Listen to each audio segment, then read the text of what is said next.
I'm Final Draft, and this is the Storyboarders panel.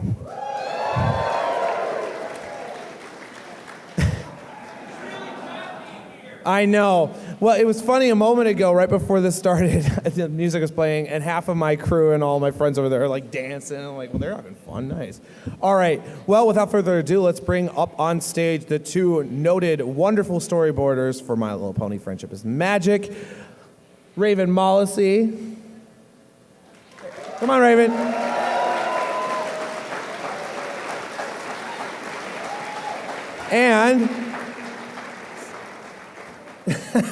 And Sabrina Alberghetti, a.k.a. Sibsy.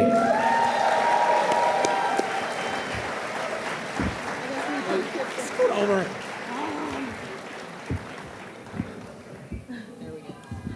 Hello. I'm really scared right now. I'm not Don't be gonna scared. lie. It's just me. I'm sorry. I know. Anyway. Well, okay, so you guys are both storyboard artists for My Little Pony Friendship is Magic, and I think maybe these guys could stand to hear what that means. What is storyboarding in general? Like, what is your job? Sibsy. Oh, I was going to pass it to Raven. Storyboarding essentially is a visual representation of a written script. So we're given a script, whatever show it is, My Little Pony, any other cartoon, and we basically, it's like a long comic book version of what we see on paper. Raven can probably describe it better than me. Well, the storyboarding process is where we actually oh, thank you, decide on shots and Acting. Acting and shots is the biggest thing, and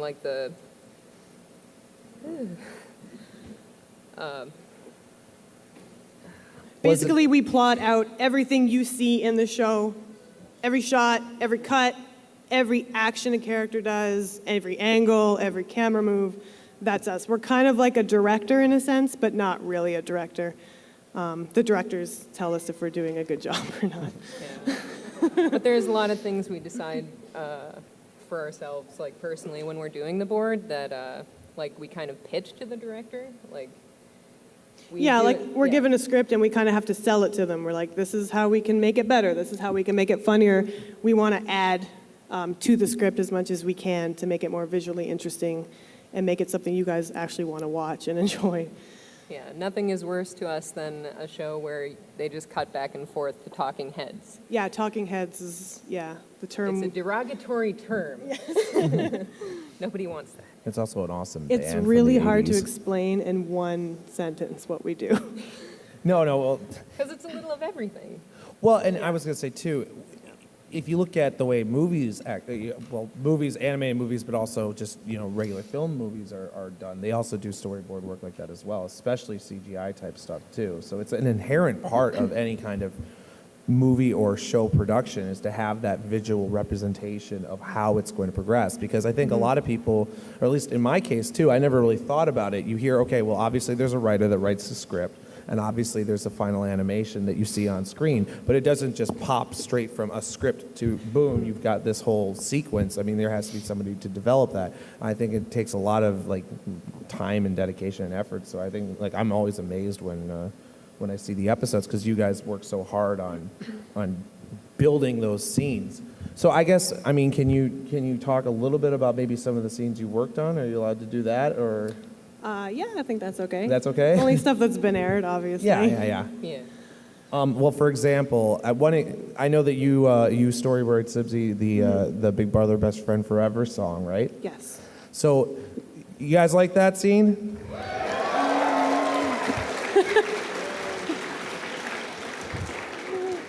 So, for example, in that scene, I believe there's a singing sandwich. Just before that sequence. Yes. Yes. Yeah. Was that you as well? Yes. What Stuff inspired the singing sandwich? Stuff like that isn't typically written into the script. That's stuff that, again, we look at it and try and say, how can we make this funnier and more appealing to the audience? Because that's our goal, really. And in character. And sometimes I like making the characters act weird, and I kind of like doing angry Twilight for some reason. They always give me the angry scenes. I don't know why, but they do. And You're such a chipper person, I'm I think. so happy. As indicated by your keyboard. Yeah. But when I read that scene in the script that she was really angry for not knowing that her brother, was getting married, I pictured her and I heard Tara's voice track for it. It sounded like she was mimicking with her hands, but they don't have hands. So I thought, well, what can I use to kind of give that impression? And they were having a picnic, so I just made it a sandwich. I think originally it was the basket, like the basket they were using, but the sandwich was just sillier. I just thought of a terrible pun. Say it. Are you saying that Twilight was going to be a basket case? Ah, It's a terrible pun. I had to do at least one at this con. that's for Stephen Andrews. I got off the voice actor panel yesterday, and somebody came up and said, "Where are your bad puns draft?" I said, "I don't know." Anyway, well, and in general, actually, both of you worked on Ed, Edd, and Eddy before My Little Pony. And a lot of people who work on My Little Pony who now work at DHX also worked on Ed, Edd, and Eddy. I know Jim Miller and several others, Woody. Yes, Woody, one of the... Jason even for a short Jason time. worked on the Eds for a while, too. Yeah, it's weird. And then there are actually voices from the Eds that are now on Pony as well, like Sam Vincent, Tabitha was in one season of it. So my question then is, going from your experience boarding for Ed, Edd, and Eddy, which has such a radically different style than Pony, to boarding for Pony, I mean, what was the major shift in how you each, in your own way, processed scenes and scripts? You get to go, Raven. Well, the scripts on Ed, Edd, and Eddy were originally they were more like they were outlines, and then the later scripts in season 5 were treated like outlines. Where, unlike Ponies, Ponies most of the dialogue is recorded beforehand, so we have something to work with when we're posing. But with Ed, Edd, and Eddy, none of that was recorded. We were writing the lines for the characters. It was a bit more. Like we had even more control. We had more control, but it's a lot more challenging. A lot more can go wrong. Yeah. It's a lot of hard work. It's nice to have that control, but again, if you stray too far from what the director wants, in that case it was Danny, the redoing of sequences will kill you because you spent like a week working on a whole sequence and he's like, that's not what I wanted, and you hang your head and start over. And cry a little. Cry just a little bit. It was a lot of fun, though. I enjoyed it. Killing babies is what they call it in Yep. storyboarding. That's why, So many dead babies. yeah, when we storyboard, So many. it's terrible. You don't even know how many dead babies. So I many, don't know that they all get what you're saying. it's basically you Somebody in become the back thinks you're killing actual infants.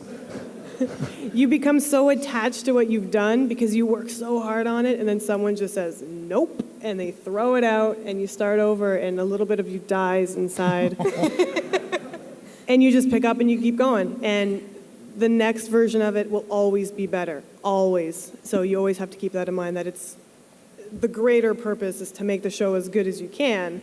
So, sometimes your first instinct in a sequence is the best. I've been burned before where I've went against my instinct, and the directors are like, well, why didn't you do this? And I was like, I did that, and I changed my mind, and now I regret everything because now I have to redo it again. Overthinking. Yeah, Sometimes. overthinking. Sometimes. Because there's so many different ways to say the same thing. Twilight, even something as simple as like Twilight Sparkle walks into her library. How is she walking into it? Is she, what kind of mood is she in? What is she feeling? Does she use magic? Does she bust in? There's a million ways to say it, but you want to pick the best one to convey, what you want to feel in the scene. Consistency, too, like what you just said about... You got to speak sorry. into the microphone. Consistency is an issue, too. Like, you want to keep the acting throughout, like, a 22-minute episode the same. Like, you always have to consider what came before and what's coming ahead so that the characters arc properly. Because you can, like, in Lesson 0, like, something that I added to kind of track Twilight's progression is the ear twitching and her teleporting. The more off the deep end she goes, the more she twitches and teleports. Yeah, she storyboarded for lesson 0, by the way. Did it. And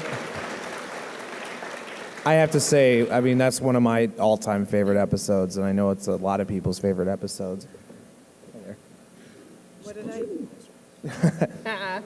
I will lean. I will You lean need to eat the microphone. One of my favorite things in that episode, and I believe this was your creation, was the crazy Twilight smile, the Cheshire cat thing. You also had her teleport into the beach ball, didn't you? Was that your idea? What inspired that kind of craziness? Having a really tight deadline and being up at 4 a.m. I was living... She's talking about herself, not Twilight. No, I would, like, when I drew the part, like, I think in the script it just said she was hiding behind a tree when she was approaching the Cutie Mark Crusaders, and I just decided to have, like, you know, the pleasant little, like, the sun shining and the happy bird, like, floating, like, flying down, and, like, her coming out of the bush with the crazy face. I was like, that was literally, like, 3 a.m. in the morning, and I'm like, this is funny. That is Raven. Just to myself. That's you on screen to me. When I see that face, I see you. In a good way. Oh, good. I love you. Well, you also have done a couple other small things fans might have recognized. Is Snowflake in here somewhere? Somewhere. His character design was your idea, is that right?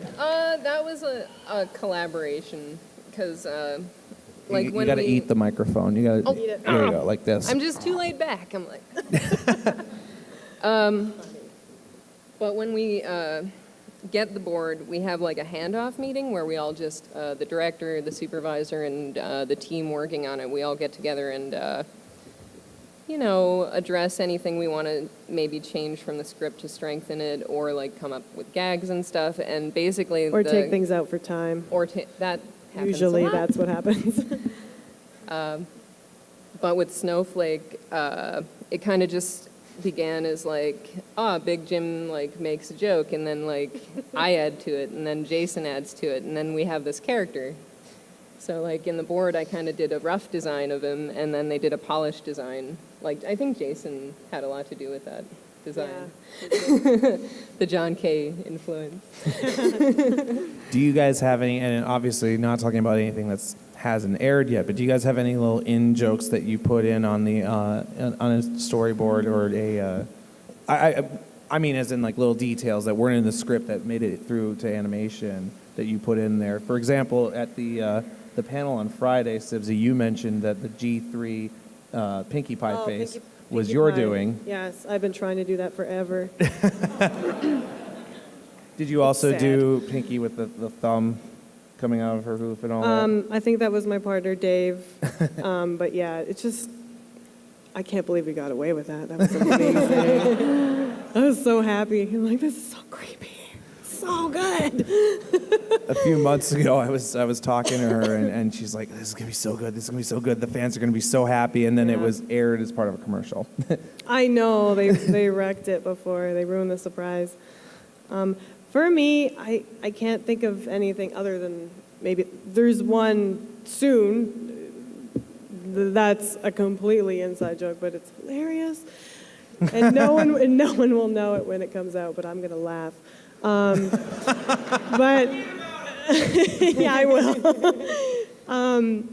I find just in general, I like to put a bit of my personality. I mean, that's what we all do as storyboard artists. We kind of, you know, we're given these characters, but you kind of inject yourself into them, right? And the one main one I remember the most for some reason, it was a very subtle acting thing. It was a very subtle expression, was from my very first episode ever, Dragon Shy, when Rainbow Dash, I can't remember the line now. Jeez, it was so long ago. But she was just, Fluttershy was apologizing on her behalf for being mean to the dragon and kicking him in the face. And Rainbow was just like, no, I'm not sorry at all about that. And she went from nodding her head to yes, and then she's like, what? No, I didn't say that. And that wasn't in the script. That was something that I added in because I'm like, I kind of see myself in Rainbow Dash, and especially in that episode. And I felt the need to just kind of add that little nuance, add that little character thing. Did Fluttershy frustrate you as well? Oh, yeah. I had all the Fluttershy episodes in season 1, it seemed. Her and the Cutie Mark Crusaders, and it drove me crazy. But I actually like the CMCs now. They're fun. I know a lot of people don't like them, but I do. I think most people are all right with I them. don't know. You guys? Yeah? Oh, okay. This is cute. I like them. Michelle's somewhere in the building screaming. "Oh." Oh, it's good to live.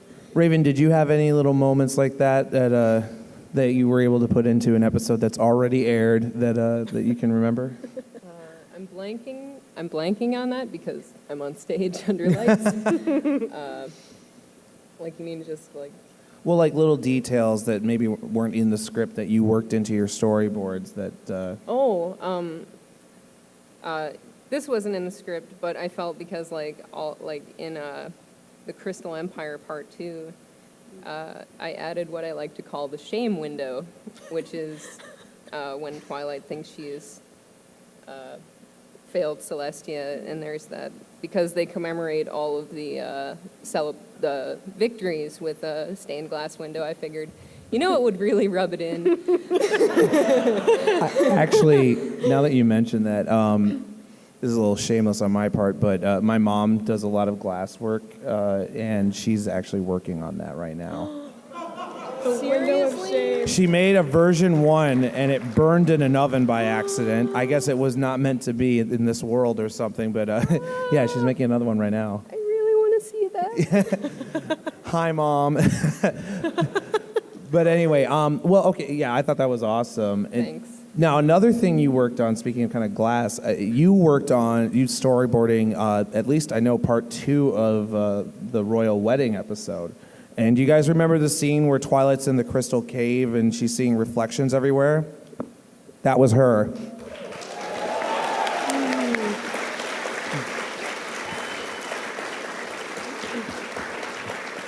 Thank you. What were your inspirations for that scene? Because it was pretty iconic, I think. I don't know. I don't know if there was something in particular. I just really wanted it to be really unfamiliar and scary. Having everything except for her horn glow be black. That was my decision. And Woody thankfully found out a way to technically pull it off, because I guess it was tricky. They were a little against it at first. But yeah. Making it scary. Well, I guess that's also a good question to bring up, which is where, My Little Pony is a Flash animated show. When you go into boarding a scene, are you, as artists, do you approach it like, okay, we're going to limit what we do with the scene to match Flash, or you just make the scene the way you think it should, and then they push the Flash to meet it? Mm-hmm. We do all we can to make it dynamic and as interesting as possible. We're actually told to not let Flash limit us, and then they do the best they can trying to recreate our boards. It was a little trickier in season 1 when they were still developing the builds and I guess I don't know how that stuff all works, I'm sorry. Just all the characters and the turnarounds and all that, or, they would tell us to maybe try not to do a 3/4 down shot if you can, because we don't have the cycle for that yet. But we would just do it anyway, and then they would figure it out. And I remember one scene in particular I did. It was the episode with the cutie mark.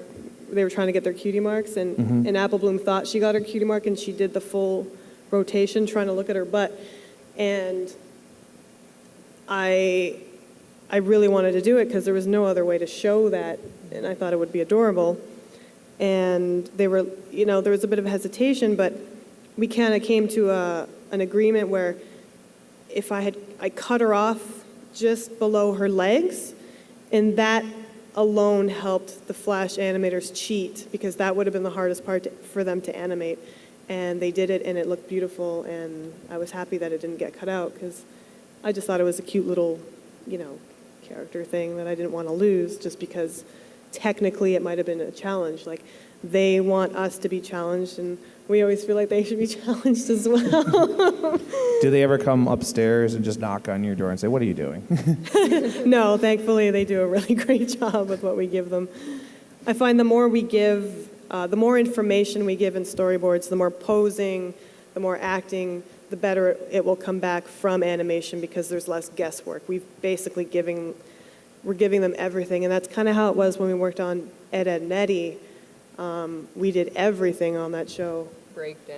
Breakdown, start poses, workout poses, which are essentially It's animating it almost. we pretty much key animated on the Eds, and we also had to make sure every drawing was really, really good, and the background had to work, the perspective had to work, because if it didn't, when it came back from animation from Korea, I think it was Korea, 7 or 8 months later, if we screwed up, they would just trace our stuff, so it would come back and look terrible, and then we'd be like, oh God, we shouldn't have done that. Yeah. So it was a lot harder. There was a lot more to think about on the Eds versus Pony, because Pony, we have a really great layout team, and we have our animation directors.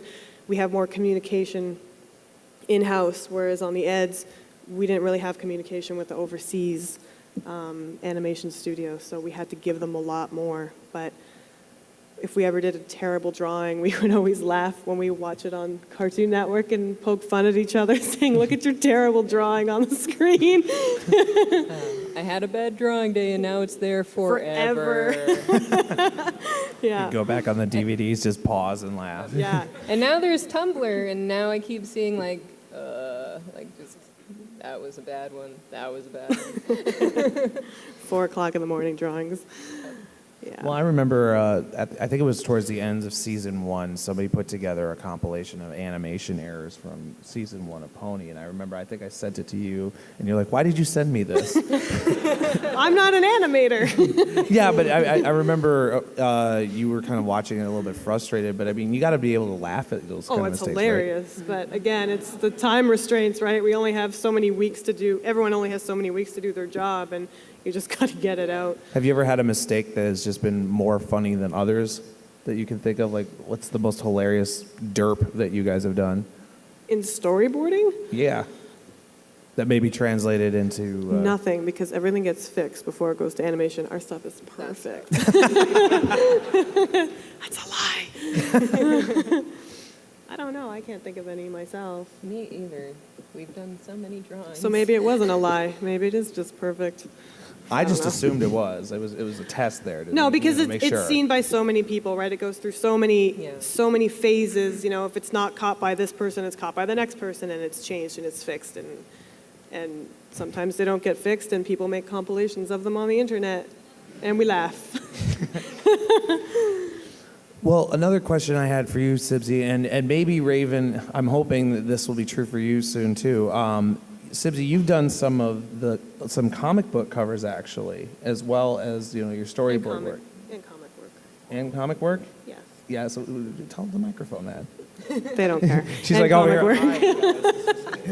Well, I mean, especially, I mean, a lot of people here know that you've done several of the covers for the micro series and for the main series of the Milo Pony. Yeah, there'll be a IDW. main one coming out soon. Yeah, but you also have done covers for, I think, Chip and Dale. Like Disney comic- afternoon stuff. Yeah. Yeah.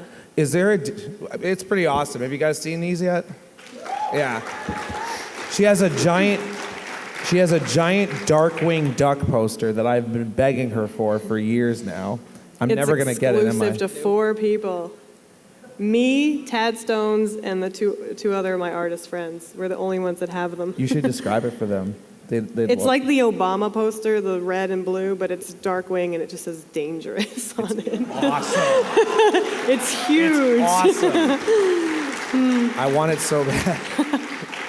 But is there a difference for you in how, I mean, obviously storyboarding, you're doing an action scene or you're describing something, but like your process for drawing for say a comic cover? I mean, those covers have a lot of action built into them as well. So what's the Well, difference? I would say comic work because I've done comic work as well. I wish I could do more, but I can't with my time working in animation full time. It's just impossible. So I usually just do a cover here and there just to change it up. I find it's kind of a good thing to have a storyboard background going into comics because you're given the written word and you have to describe it in a picture.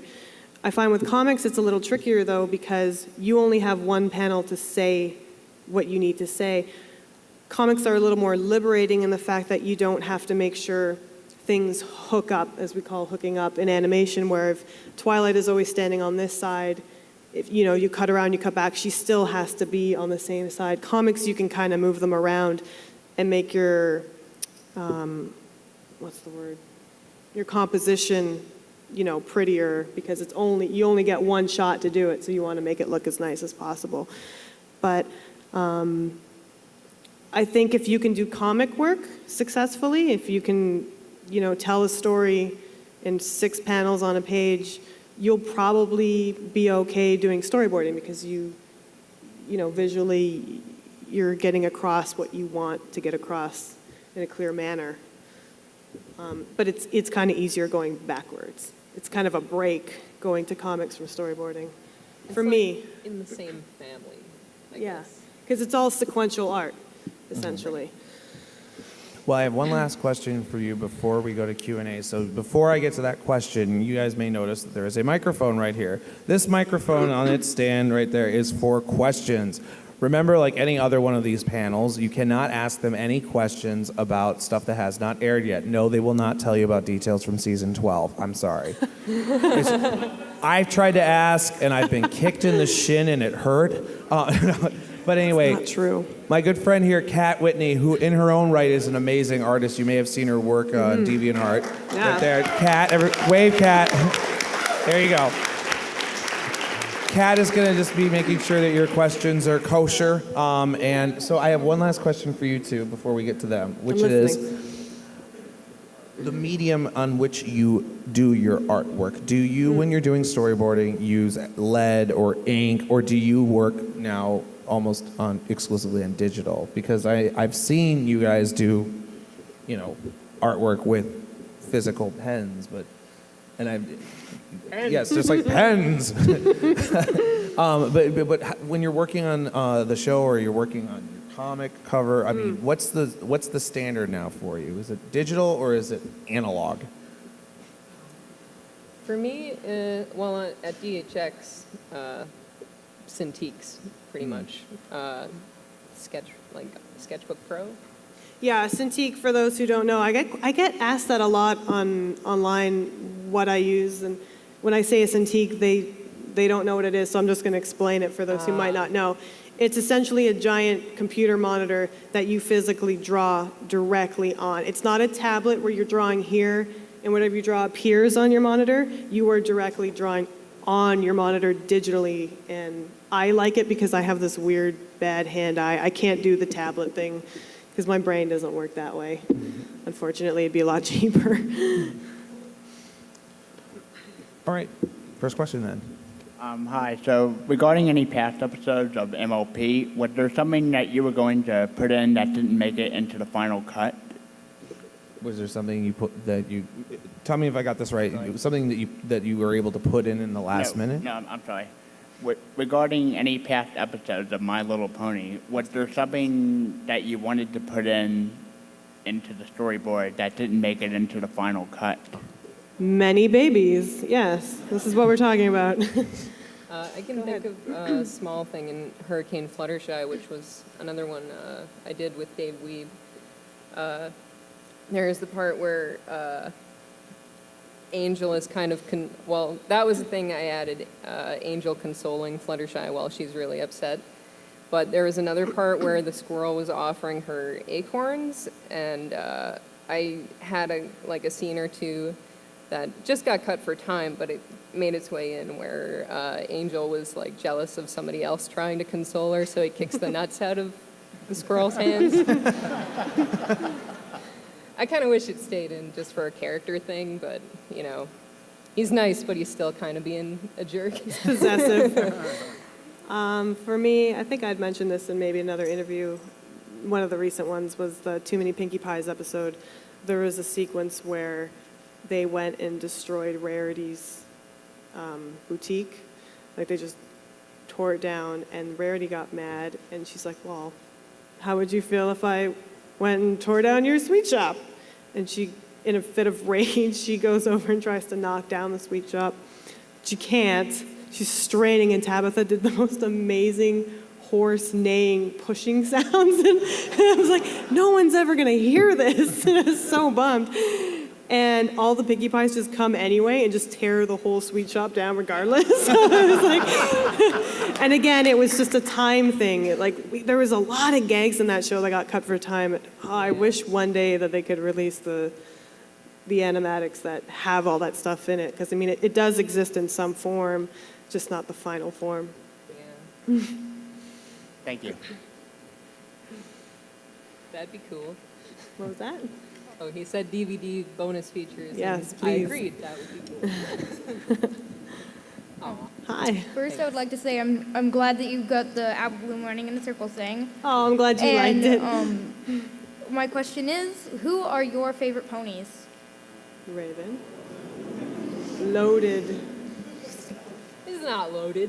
All right. No, it's not. It can be with all these people around. Fluttershy. That's right. Twilight Sparkle.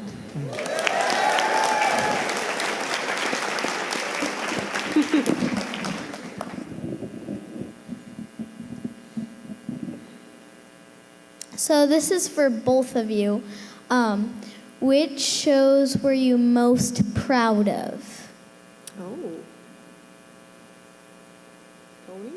Of- Like what episode? Yeah, which episodes are you most proud of? Let me think of all the ones I've done. Choose between your children. It's genuinely a tough question. Yeah, it like is a tough 3 comes to question. mind right off the bat for me, but it's genuinely tough. I will Maybe- answer quickly. Last roundup. Again.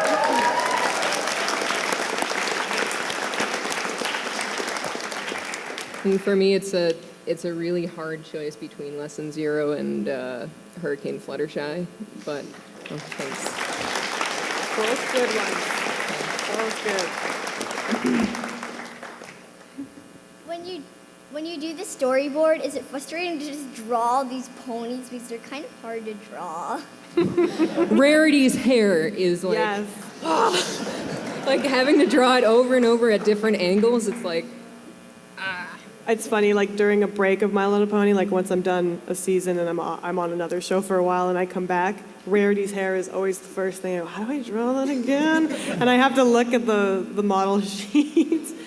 But it's not hard, it's just really time consuming, especially with an episode like Too Many Pinkie Pies. That one was, I wanted to die. Was that really did. episode fun? It was fun. Look what you started. That that punch has been building up all weekend. That was a little one. Little one.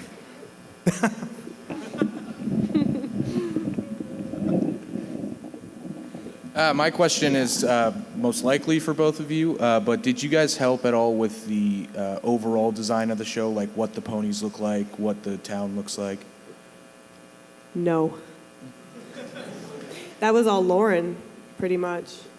pretty Like much. when we first started, she already had the Bible, like the design pack, which has all the character personalities, written down visuals, and the design team were the ones who took that and worked with Lauren and made it what it is now. We just have a lot of really talented people on board on this show. All right, We're thank you. quite lucky.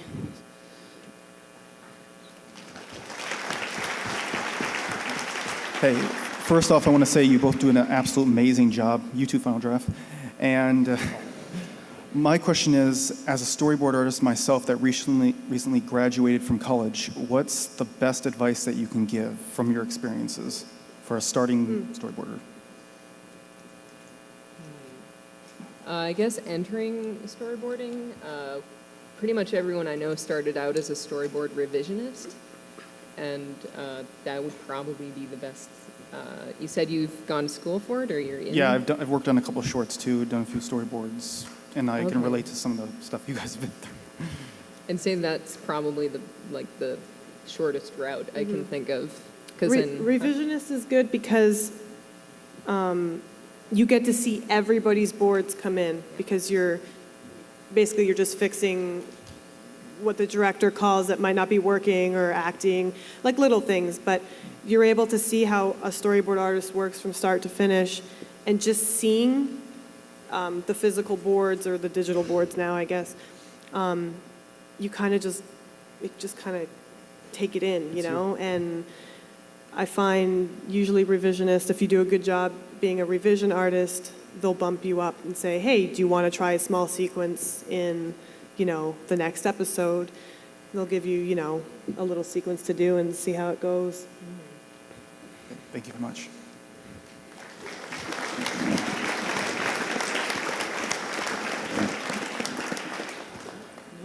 So on your storyboards, what was your favorite running gag or visual gag that actually made it into the show? And follow up, what was your favorite that didn't? Oh, jeez. I imagine running gags that didn't make it into the show didn't ever really get a chance to start running, but I've got one. you do? Yeah, good. Well, there's per episode nothing. running gags. Just barking mad. Like, Oh, yes. she's had 2 appearances, so in Read It and Weep, and again in Spike, or what was it? Just for Sidekicks. I snuck her in again. For people who don't know who you're talking about, I think it's the at the hospital, the one that it's the not Screwless. Not This is a pony that's actually barking.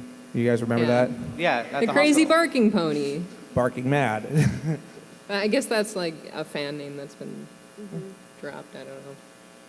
I don't really remember any. I'm sorry. All I'm right. being honest. I don't know if I have any running gags with character. Maybe I do. You Or tell me, favorite Draft. visual gag?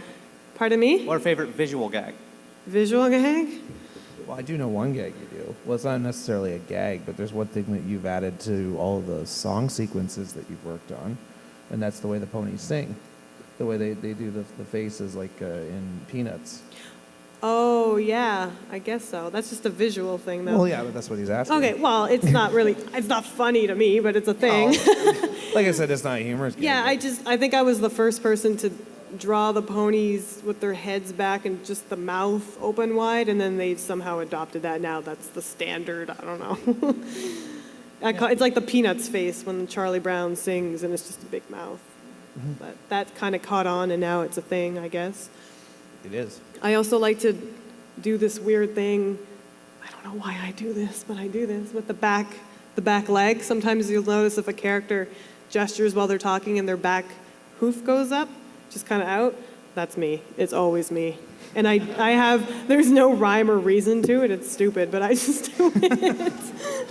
Yeah, my thing, I think, is like if the characters like are flying. Oh, never mind. No, say it. I like if we're talking like stylistic like things we tend to do. A lot of my when I'm doing like flying, like particularly Rainbow Dash ones where she looks like she's standing and just flapping her wings. I don't know. I like to do that. All right, thank you.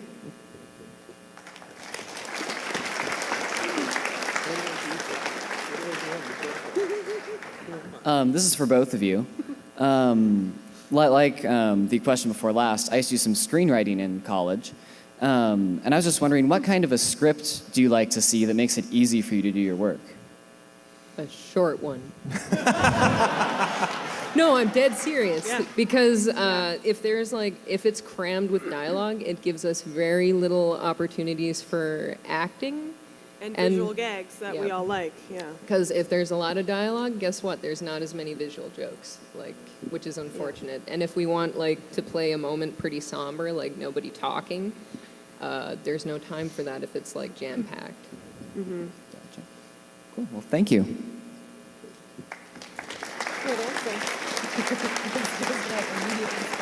No, it's true.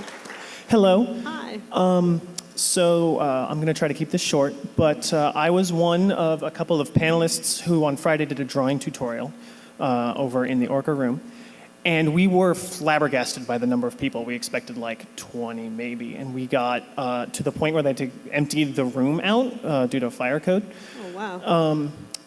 So I was just wondering, what was your reaction when you first realized that just the sheer creative output of this fandom? And as a follow-up, what would you say to those people who are inspired to create because of the show? Keep doing it because I like it.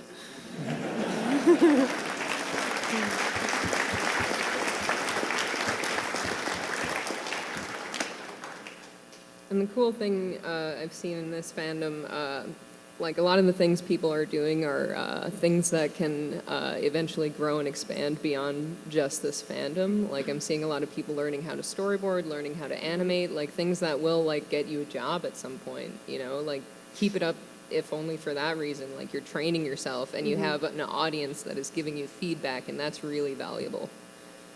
I like how inspired people have been from this show. I get a lot of people telling me that, you know, they've never drawn in years or they had given up, and the show inspired them to pick up a pencil or pick up a guitar again or whatever the artistic output is. And being an artist, you know, we're all very emotional and silly, and we need that output. And it's really cool to see a show be able to speak to people and get them to come out again and try something they've never tried before. And, you know, I've said people who like to send me drawings, a lot of the time they're nervous because they don't think it's good enough, or because their drawing skills aren't up to what they think is, you know, amazing. But I don't care, because they're making the effort to do it. They're taking the time to do it, and that's what I appreciate personally, because that means a lot to pull yourself up out of that, you know, rut that you might be in, and to just do it. So that's what I really like about the art that I see, all the art, music, you know, these things, and sewing. I can't do stuff like that, so I really appreciate seeing other artists, what they can bring, because it's amazing. All right, thank you so much.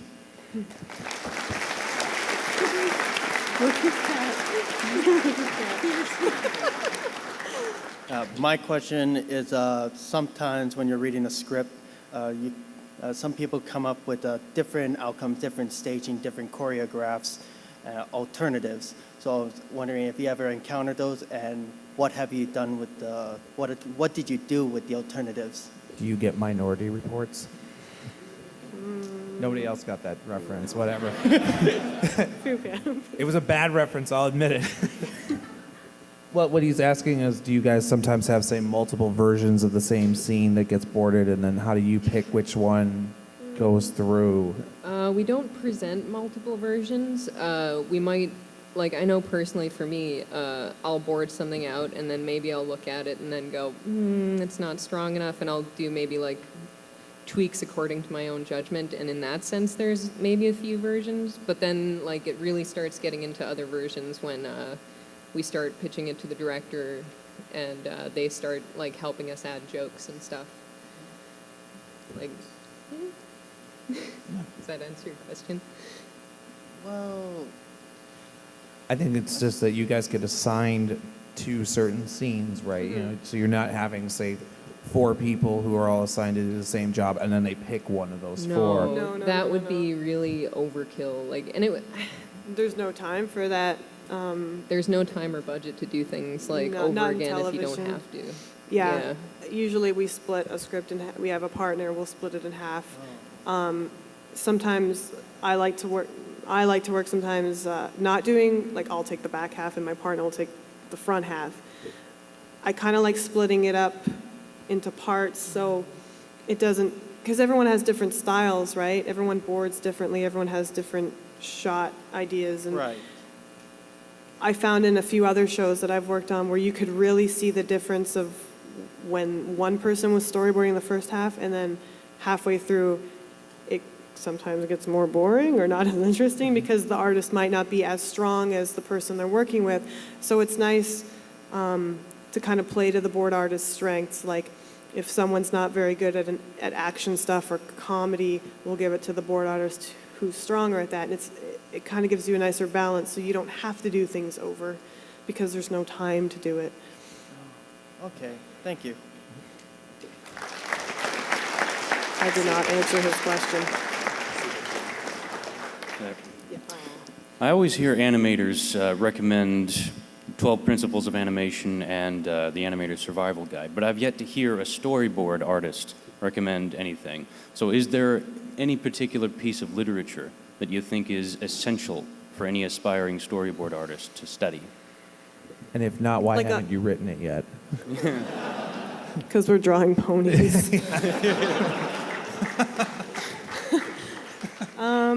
I haven't read a book on storyboarding since college. There was one that was recommended to me in college a really long time ago called Shot by Shot. The best thing to do, watch a lot of movies. Is any particular one? Pardon me? Any particular movie that you think would No, be good to study? watch everything. All the movies. Honestly,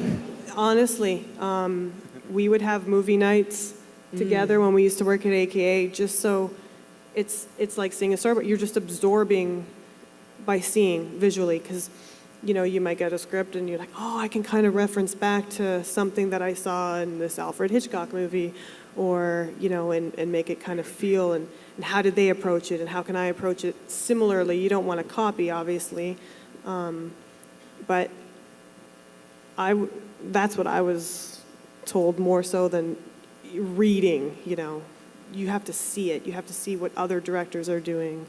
I mean, it's almost like reading a book about music. I mean, the best way to appreciate music is to Yes. listen to it, right? Yeah. I have something to add to that. In particular, look at the things you really enjoy and then think a lot about how they affected you and why. Like, oh, this is a down shot here. How does this make me feel? Be your own therapist. In a way. It is very psychological. For the part of the Crystal Empire Part 2 where Twilight's looking into the door where in her fears, a sequence that I didn't watch it and then copy it, but I had it in mind. I had in mind the part in Willy Wonka and the Chocolate Factory at the end where Willy Wonka is upset with Charlie and he's just got his back to him the whole time. So that's why I staged Celestia turned away from Twilight the whole time, to add that sense of she's very upset with you, Thank you, ladies. It's just like a visual library in your head that you can reference at any time. The more information you have stored, the more you can, look through in your head when you're doing it yourself. Do you ever use, I know from our own conversations that you were a big fan when you were younger of the Disney Afternoon, just a little bit, and just a little bit, yeah. Well, I mean, do you ever look at those shows, like those old, 90s golden age cartoons like that, or Batman, or, anything like that when you're trying to come up with references? I mean, not to say that you're copying styles at all, but maybe as a way to see how successful cartoon shows. To be honest, I try and stay away from television animation just because it's pretty straightforward for the most part. Especially older stuff. Especially older stuff where the budgets were even less. Yeah. Features mainly, and lots of live action. Yeah, More live action almost than cartoons. definitely. Thanks for the advice. It's a long one. Yeah. It's interesting. It's good. Oh, it's good. All right, my question is for Sibsy.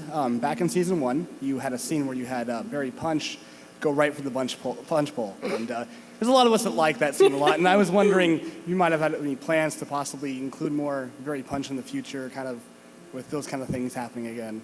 If I plan on it, Well, yeah, if that's something you'd want to push to get back in there again. if the opportunity arises that I could do something like that, Mm-hmm. I like to do little background things like that, but I haven't really had a chance lately. There just hasn't, you don't want to force stuff like that, Gotcha, right? absolutely. Like in that case, there was a party and in the design, there was a punch bowl, and I was like, I just remember looking at the design, because we just have like a stock set of background ponies, like the 9 that you see in every show that are copy pasted. And I just saw the one with the grapes and the cherries. I'm like, that's the one I'm going to put. But you have to be very specific if you want that in a storyboard, because usually we don't care. We just draw whatever, and the layout people are the ones who actually pick the ones that go in. But if you want a specific one, you have to make a point of it in the storyboard and note, say, can you please use this particular one for this scene? And I think they just cut out the burp that I had added in, but it got through, so you guys got it. Yeah, it was great. Thank you. Yep. Hello, Tombstone. Hello. Hey, how's it going? Not worthy. No, not worthy. No, I should be like. No. Crazy. Anyway, no, serious question. That's your new dance. What? Shh. Anyway, be quiet, draft. Anyway, no, serious question. As I know, like obviously, storyboarders tend to like research a lot of things, especially when it comes to something much more intricate. So, what I really wondered is like, especially like season 1, season 2, I saw like this like nuances of like, because they're ponies. Obviously, there are like nuances where like sometimes shake their tail a little bit when they're annoyed, or they do things that they are like real ponies would do because they're basically like animals. So like they shake their head and do things like that. So the question in mind is that how much did you guys like research this, and how do you know so much about how ponies would act? Really like research this before the show or during the show, or like looking into Wikipedia? How did it go? I think I'm going to boil that down to one sentence, too. I'm sorry. What, hot dogs and cash?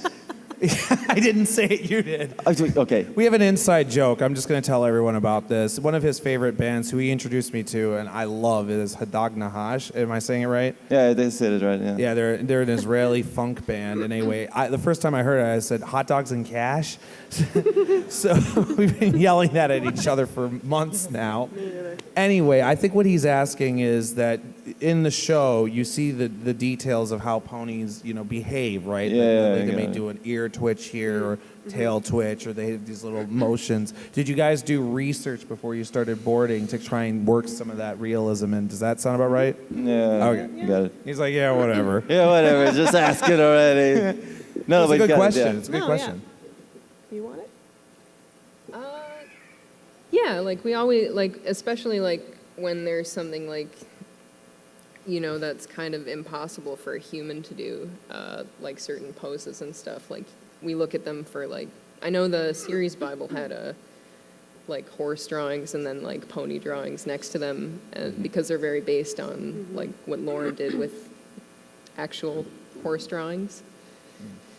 Not sure. Yeah, like we had anatomy, like we had like this pony anatomy drawing where we, like we can't bend the arms, or the hooves in a weird way because it's going to look dumb.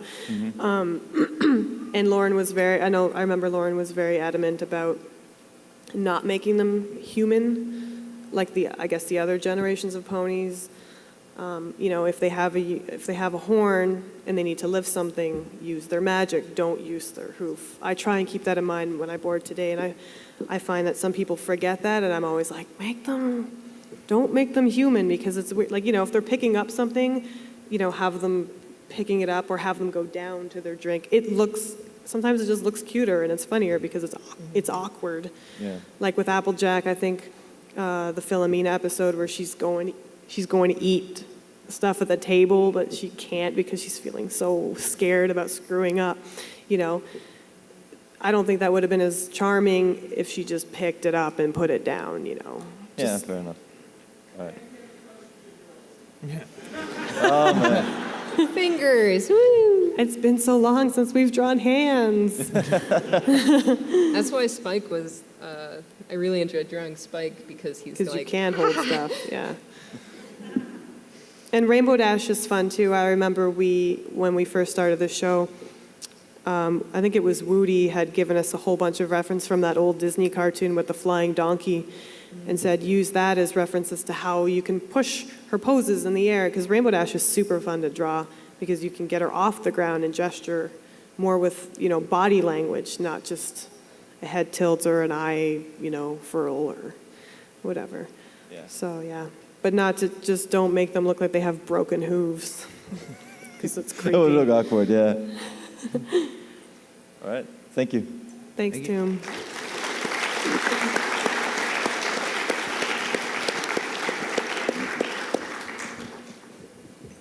Hello. Hi. My question is, how was it working on Ed, Edd n Eddy for those past couple of years doing it, and who was your favorite character to use on it? This is all you, my friend. It was great working on Ed, Edd n Eddy because I was a fan of it before I worked on it. Like, I was already obsessed. So getting to actually, affect how the characters appeared on the show and acted was amazing. The power. And Double D is, just tops my favorite character of all time, probably. Thank you. So you mentioned earlier that, Raven, you were the one who started the whole thing with when the ponies are singing for you get a shot of them with their mouths wide open, and that caught on. So, sorry, Sibsy. I'm dumb. I was over there. I couldn't actually hear who was saying what. So I'm wondering, other than that, has there been anything either of you have done that you just were the first one to do it, that it sort of caught on in the animation like that? Or is that just sort of a once-only thing? Well, those, I was saying, the anything thing. else, let's say, for example, with Lesson Zero, that was the one that sort of established that Twilight, when she starts going off the loose end, starts teleporting more, and then that caught on in later episodes. Anything like that, where you're the first one to sort of do it, and then it caught on and was actually used in later episodes. I've got one that we've been doing. Applejack about is it? always doing this all the time. She always gestures. We've been doing that a lot more lately, where we'll just make her gesture, yeehaw, and we'll just make her do a stupid arm thing because we just think it's so dumb and it's funny. That's the only one I can think off the top of my head. It's something crazy, but it's something that is becoming a more consistent thing, so you probably will see it more. And since Lesson Zero, I've noticed they've been using the squiggly crazy mouth a bit. I know Rarity has it in the second part of the Canterlot Wedding, and the Crazy Pony has it, and it's kind of appearing. Yeah, because once a new expression is built in Flash, they can reuse it again. And I think that Applejack's lying face with the little mouth is it's so cute. Face. The squishy face. Squishy face. I like using that one sometimes if I can, and they seem to. I think the layout people are also, they become familiar with them as well, so they know when they see it to make sure it's the right expression there. All right, thank you very much. Scrunchy face, yes. My question is, on certain episodes in the background, you see a bit of tomfoolery. You motion towards that with Barry Punch coming out of the punch bowl, and there's also things like the most famous, of course, being Derpy, and during the Iron Will episode, Derpy with her muffin button and Lyra and Bonbon in the background at the same table together. Is that more the storyboards doing that, the animators doing that, or is it sort of a case by case? I believe that is the handiwork of the layout artists, because again, we don't really care what background characters we're drawing at the time, because we have, well, no, unless it's a specific, I was saying, unless it's a specific thing where you want them to be this character. Yeah. But if it's a group shot or just random ponies walking in the background, we're drawing 1,000 panels in a couple weeks. So the background ponies are not a priority. We just kind of scribble something down, and the layout people, again, are the ones who pick and choose and mix them up. I'm pretty sure, I know what you're talking about with the bags, because I didn't see it until that aired either. I thought it was funny. That's why you end up with certain characters having several different voices. Bonbon. Yeah. Bonbon. Yes. It's just the luck of the draw. It's whatever one they pick to use is the one you get. Thanks.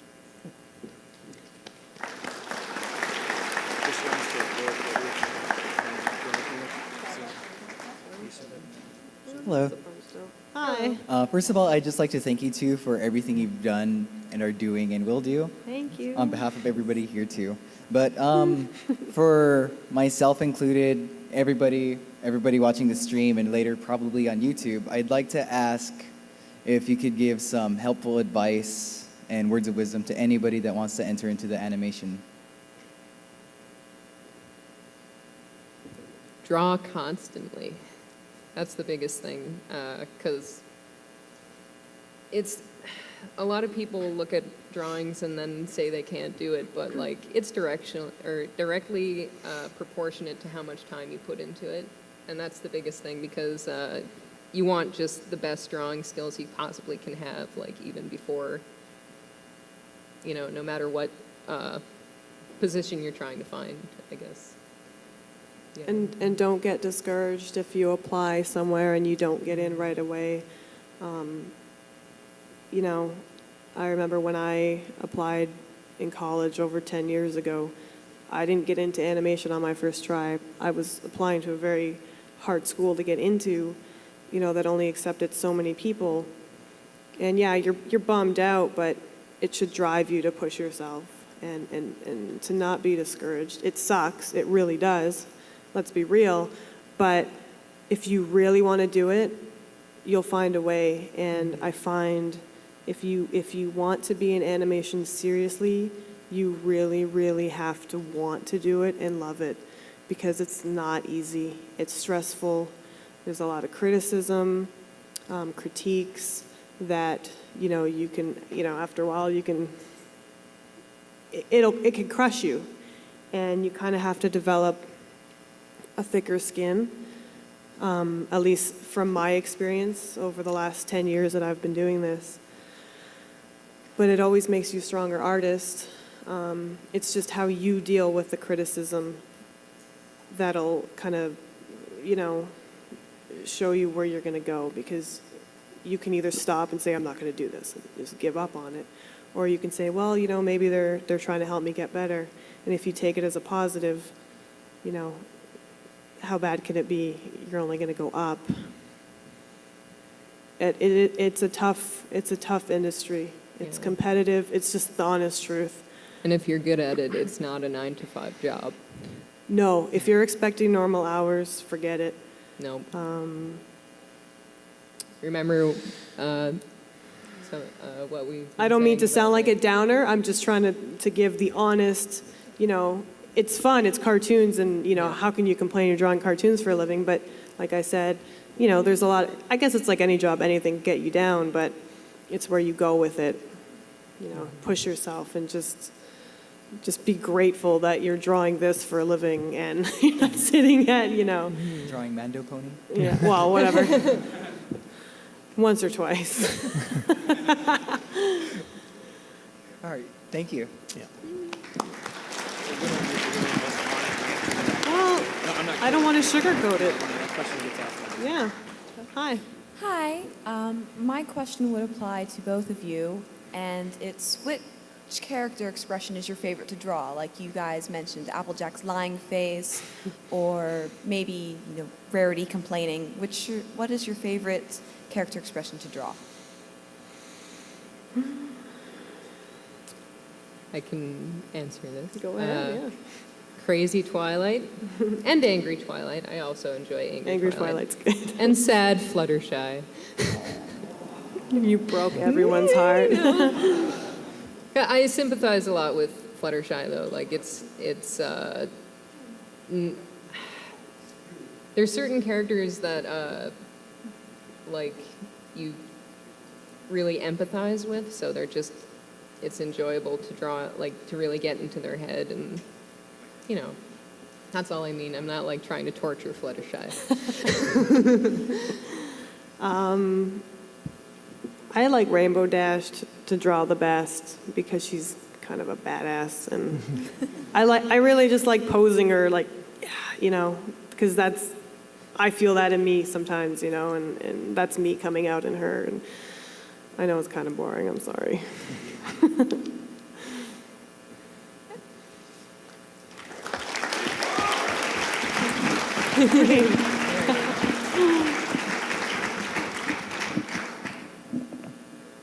Hello? I had a question that's been bugging me for the longest time. While working on Ed, Edd n Eddy, has Denny ever had something planned for what was under Double D's hat, or has he just left it as a mystery that's going to last for a long, long time? You know, before you guys answer that, I was one time at a panel with Sam Vincent, who voiced Double D, and somebody asked him that, and I think he said it was a black hole or a singularity or something like that. But that even he didn't know what was under there. Yeah, but It's whatever you want it to be. I have no idea. We were never told. I don't even think Danny knew. I think he just... Well, we talked about revealing it in the movie, but we came to the consensus that, you know, it's one of those things that, like, no, you'll never, if you knew the answer, you'll never be happy with it. Yeah, it'll never be good enough, no matter what it is. Because it'll never be, after all the time that's passed, like, it could never be funny enough. It would never, you know, it could be potentially, like, character ruining, too. So we just didn't want to go there. It was discussed in the movie, though. You're right. I forgot.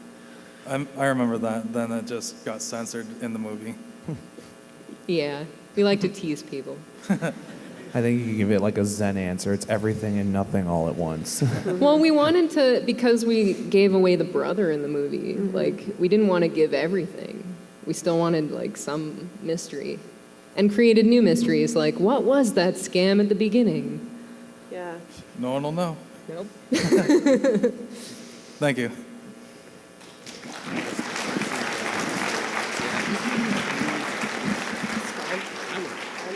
So I have a question about Lyra Heartstrings. She's like one of my favorite unicorns. A lot of people have noticed that she sits like a human, and a lot of people have made assumptions that she wants to like become a human and find out about the human world. So I was wondering if you're if you've ever considered about showing anything about how she or her obsessions. Okay, she's talking about Lyra, the you know Lyra. Yeah, and there's a scene where she's sitting on the bench in a funny way. Oh, I think that was one of my episodes. Was from that season one. your doing? You have launched 1,000 fanfics. I can't take I can't take responsibility for that. I didn't board that part of the show. I'm gonna blame you anyway. What else is new?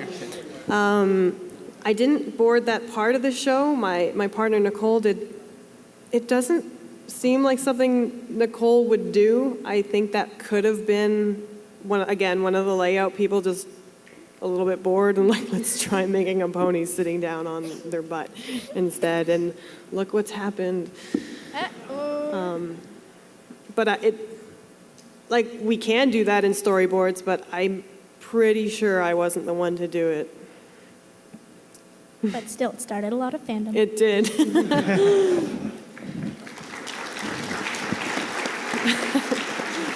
I know. Okay, I got a question for both of you.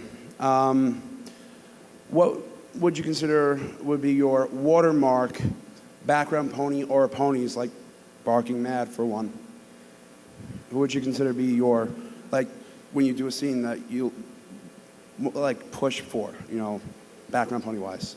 Like which one you want to see? Like in the when you background? storyboard. Like Vinyl Scratch or Derpy or any of those. And like what would you like to be considered your watermark? Trying to think. Yeah, basically. What they would Choose between your babies. Vinyl Scratch for me. Yeah. But I think everyone knows that about me. I'm just as much of a fan as her as you guys are. It's silly. I love her. I try and put her in. They don't seem to let me do it like in the regular season. It always seems to be in finales. I will put her in there. And I know in Equestria Girls, I'm like, she's going in here and she's going in here, and I don't even care.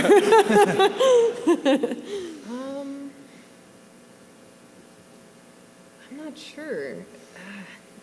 I can't have one. I can't name from the, it's not coming to me. I can't, I'm sorry. That's good. Thank you.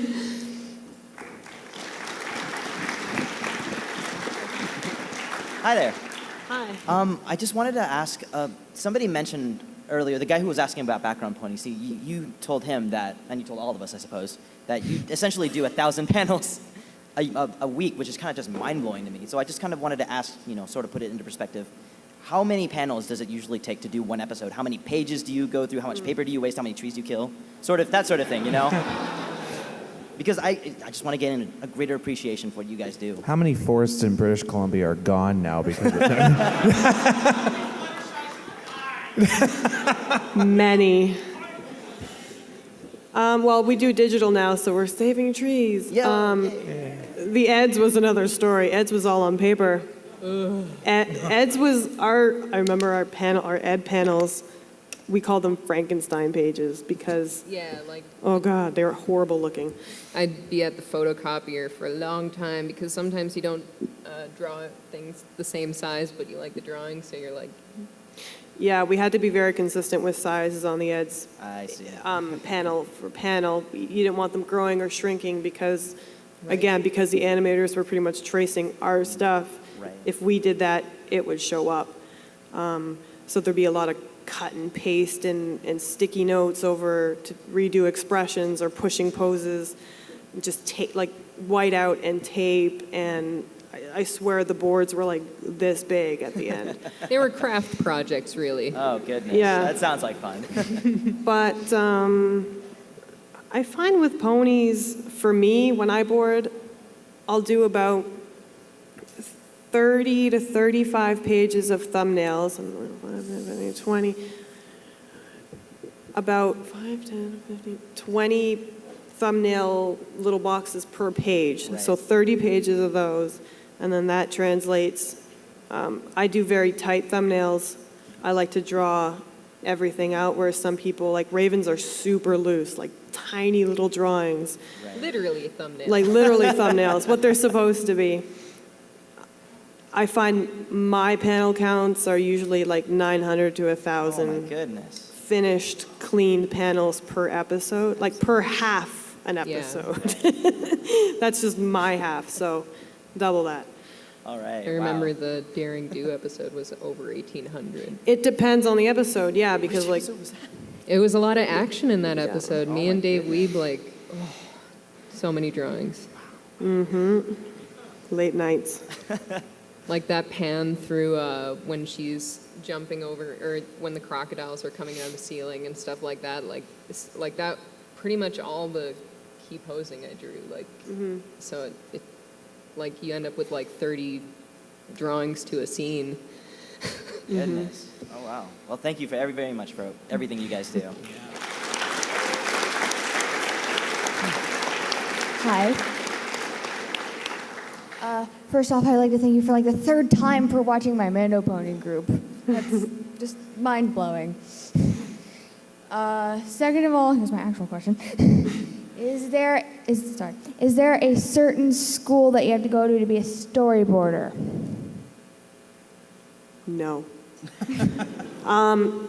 Animation schools should typically offer, I mean, I went to Sheridan College, and when I took animation, all my classes were animation related, so I had one class in character design, one class, in background art, one class in art history, one class in storyboarding. I don't think there's a school that just focuses on storyboarding alone. There should be though, you will never learn in school what you will learn at your first job. Like, would you say that? Oh yeah. At AKA, I remember the first day I started, they basically told me, take everything you learned at school and just forget about it. You learn while you're doing it, because everyone has a different way of doing it, and you have to do what the client wants, or your director, or whoever's in charge. So you kind of have to learn what they want, not what a basic school program might think is the standard for for this or that.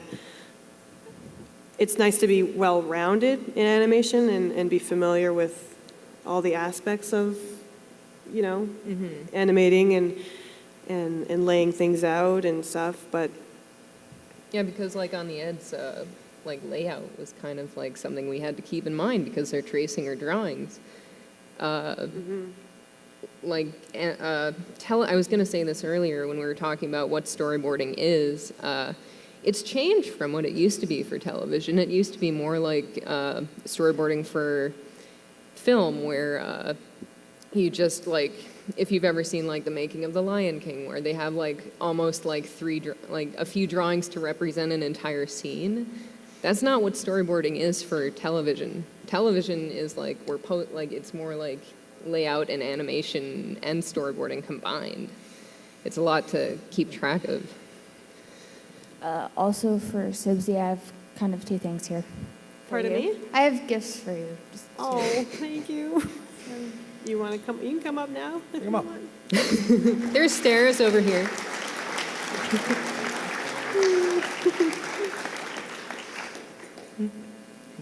So cute. Are you sure you want to do this? Okay. Oh, that's adorable.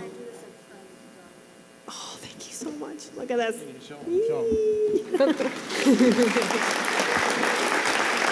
Thank you. She will be making Pony Series 13 one day when it's out. She's the future artist, yeah. So cute. Hi, Ohad. Hi, Mike. My question is for both of you. I'll keep it short and simple. Who created Vinyl Scratch? Oh, Vinyl Scratch. That was, hold on, someone told me this the other day and I can't remember the answer to it. Was it a layout artist? Was it a No, it was a story.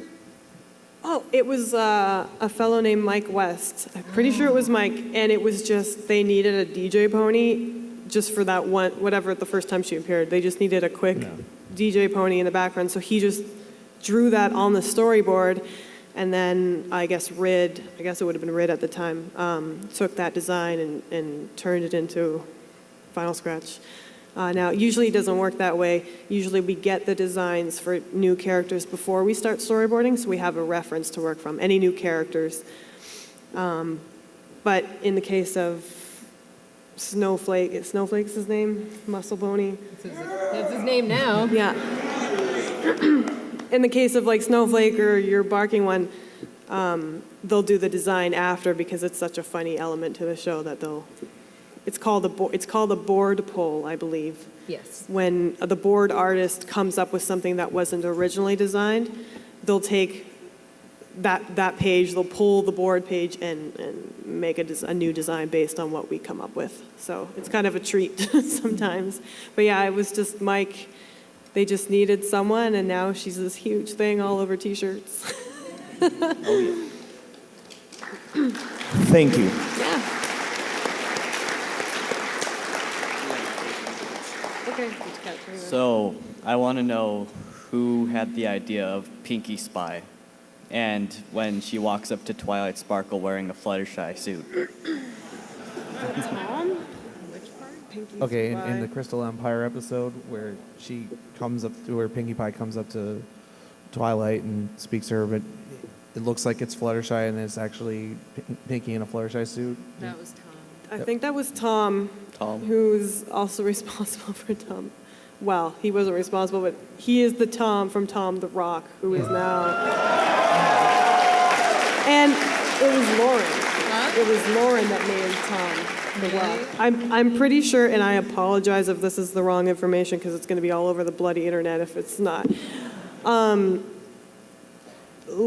when she was working with us, loved Tom, and I think when it was the Discord episode, right? Named the Rock Tom from Tom, the storyboard artist, as some stupid little thing, and it's just become Tom the Rock. When he enters a room, do you say, "Here comes Tom" often? Do you do that? If not, Call why him not? Awesome Tom, but that's unrelated. Yeah. This is an Ed, Ed and Eddie story. No, we don't do that. He'll probably just punch us if we do. He's been known to break things on screen, I've seen. Yes, yes. I was gonna say about that scene from the Crystal Empire that I really liked, or that you're talking about.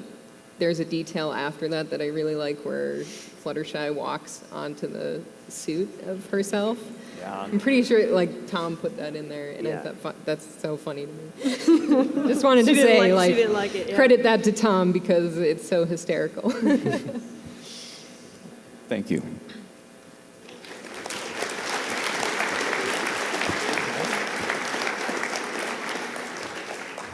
Good afternoon, Raven, Sibsy. My Hello. name is Randy. I have a couple questions. First question is, what scene or what aspect of any character that you worked on brought a tear to your eye? And yeah. Maybe was there an emotional scene you boarded, you know? Yeah. Hurricane Fluttershy, it wasn't written into the script where Fluttershy is like she does poorly in front of everybody, and then there's that tunnel of eyes scene. Like, because, you know, like, being in public is a difficulty I have as well. And I was just trying to, like, capture that emotion because I'm so familiar with it, and I don't know, that whole episode actually was emotional for me. For me, I'd say the wedding episode where, and I boarded most of this stuff, and I think they gave it to me for that reason, was when nobody was listening to Twilight and she was building and building and getting more frustrated with her friends not believing her. And it bothered me because it always seems to be the way with Twilight, where she knows what's going on and she's trying to tell everyone, hey, listen to me. And they never listen to her, ever. And then she finally, that sequence where she blows up at the table in the cafe at nighttime, I remember boarding that because I've been there many, many times, and I could totally relate to that feeling of the, it eventually turns into the I told you so, but the moment before that, because I always feel very unheard sometimes, and I'm the little quiet one, and so for me, that was it's an angry emotion, but at the same time, it's a frustrated emotion, so for me, that really, I felt that when I was drawing it. Like, that was me in those scenes. That was me on screen, pretty much. It also was painful for me to see when everyone was mad at Twilight after she blew up. My second question was, where did the idea come from for Lesson 0 and that episode where Twilight and Pinkie Pie go insane and just become really creepy and freaky? That was from Megan McCarthy, the writer. And she's told me on a lot of panels, I was interjecting because you guys that's don't do fine. the writing we for the don't know. episodes. You guys No. do the art. She's told me that that's because she loves writing the ponies going crazy. That is epic, and I straightforward. thank you for making that episode. In fact, the episode of the Pinkie Pie, where she tries to have a little party with the potato sacks, part of that was censored on the Canadian Treehouse Network. Where she was doing what? Well, Pinkie Pie's Party of One. Oh, Party of One. Yeah, where she's okay. having a party with like the potato sack and gummy. That was censored Yeah, some of the dialogue was censored. on Treehouse? Yes. Whoa. Really? Yeah, I watched it with my nephews. That's kind of lame. I didn't hear. I have no idea. And I thought if it had to be censored, it must have been powerful. Anyways, I thank you That for the disturbs honor me. and the privilege of talking to you. And thank you so much for making this MLP for us. You brought so many people together. I love you. All right, well, on that note, that brings this panel to a close. Oh, and everybody, let's give a round of applause for Sibsy and Raven, and for Hans Royal, the head of Everfree Northwest. Thank you, guys. Thank you for coming.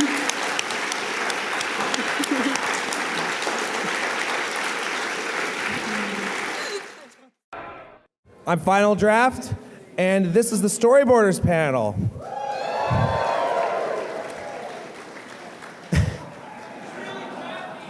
I know. Well, it was funny a moment ago, right before this started, the music was playing, and half of my crew and all my friends over there are like dancing. I'm like, well, they're having fun. Nice. All right. Well, without further ado, let's bring up on stage the two noted, wonderful storyboarders for My Little Pony Friendship is Magic, Raven Mollesy. Come on, Raven.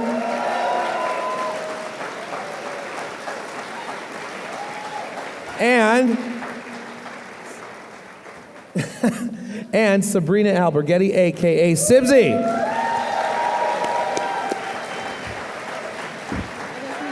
Scoot over.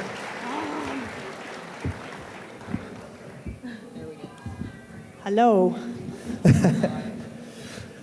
I'm really scared right now. I'm not Don't be gonna scared. lie. It's just me. I'm sorry. I know. Anyway. Well, okay, so you guys are both storyboard artists for My Little Pony Friendship is Magic, and I think maybe these guys could stand to hear what that means. What is storyboarding in general? Like, what is your job? Sibsy. Oh, I was going to pass it to Raven. Storyboarding essentially is a visual representation of a written script. So we're given a script, whatever show it is, My Little Pony, any other cartoon, and we basically, it's like a long comic book version of what we see on paper. Raven can probably describe it better than me. Well, the storyboarding process is where we actually oh, thank you. Decide on shots and acting. Acting and shots is the biggest thing. And the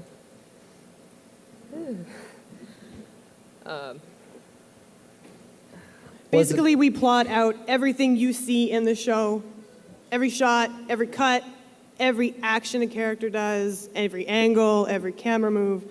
That's us. We're kind of like a director in a sense, but not really a director. The directors tell us if we're doing a good job or not. Doing angry Twilight for some reason. They always give me the angry scenes. I don't know why, but they do. And you're such a chipper person, I'm I think. so happy. as indicated by your keyboard. Yeah. But when I read that scene in the script that she was really angry for not knowing that her brother, was getting married, I pictured her because when I heard Tara's voice track for it, it sounded like she was mimicking with her hands, but they don't have hands. So I thought, well, what can I use to kind of give that impression? And they were having a picnic, so I just made it a sandwich. I think originally it was the basket, like the basket they were using, but the sandwich was just sillier. I just thought of a terrible pun. Say it. Are you saying that Twilight was going to be a basket case? Ah. It's a terrible pun. I had to do at least one at this con. That's for Stephen Andrews. I got off the voice actor panel yesterday, and somebody came up and said, "Where are your bad puns draft?" I said, "I don't know." Anyway, well, and in general, actually, both of you worked on Ed, Edd and Eddy before My Little Pony. And a lot of people who work on My Little Pony who now work at DHX also worked on Ed, Edd and Eddy. I know Jim Miller and several others, Woody. Yes. Woody, one of the... Jason worked on the Eds for a while, too. Yeah, it's weird. And then there are actually voices from the Eds that are now on Pony as well, like Sam Vincent, Tabitha was in one season of it. So my question then is, going from your experience boarding for Ed, Edd and Eddy, which has such a radically different style than Pony, to boarding for Pony, I mean, what was the major shift in how you each, in your own way, processed scenes and scripts? You get to go, Raven. Well, the scripts on Ed, Edd and Eddy were originally they were more they were outlines, and then the later scripts in season 5 were treated like outlines. Where, unlike Ponies, Ponies most of the dialogue is recorded beforehand, so we have something to work with when we're posing.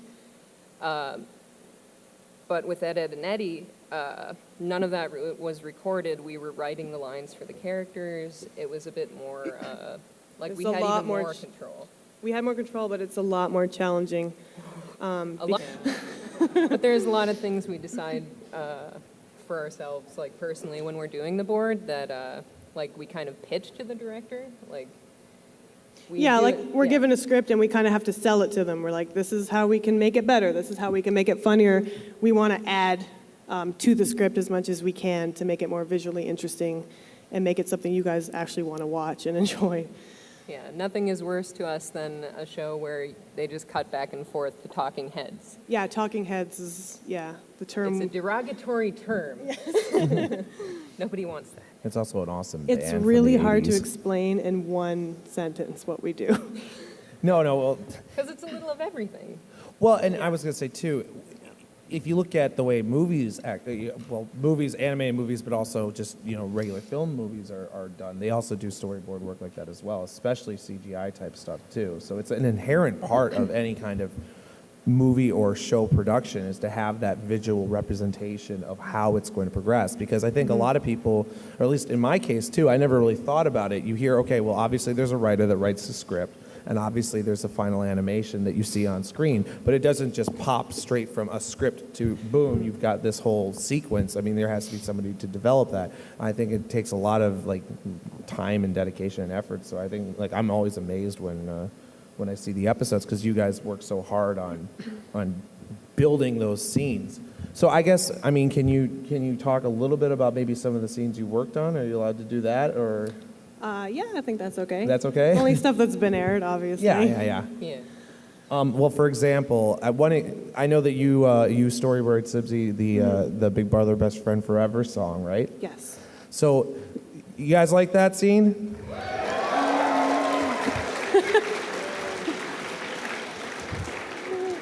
So, for example, in that scene, I believe there's a singing sandwich. Just before that sequence. Yeah. Was that you as well? Yes. What Stuff inspired like, the singing sandwich? Stuff like that isn't typically written into the script. That's stuff that, again, we look at it and try and say, how can we make this funnier and more appealing to the audience? Because that's our goal, really. And character. And yeah, sometimes I like making the characters act weird, and I kind of like. And her teleporting. The more off the deep end she goes, the more she twitches and teleports. Yeah, she storyboarded for Lesson 0, by the way. Get it. And I have to say, that's one of my all-time favorite episodes, and I know it's a lot of people's favorite episodes. What did I? I will lean. I will You lean need forward. to eat the microphone. One of my favorite things in that episode, and I believe this was your creation, was the crazy Twilight smile, the Cheshire cat thing. You also had her teleport into the beach ball, didn't you? Was that your idea? What inspired that kind of craziness? Having a really tight deadline and being up at 4 a.m. I was living. She's talking about herself, not Twilight. No, I would when I drew the part. I think in the script it just said she was hiding behind a tree when she was approaching the Cutie Mark Crusaders, and I just decided to have the pleasant little the sun shining and the happy bird floating flying down and her coming out of the bush with the crazy face. I was like, that was literally 3 a.m. in the morning, and I'm like, this is funny. That is Raven. Just to myself. That's you on screen to me. When I see that face, I see you. In a good way. Oh, good. I love you. Well, you also have done a couple other small things fans might have recognized. Is Snowflake in here somewhere? Somewhere. His character design was your idea, is that right?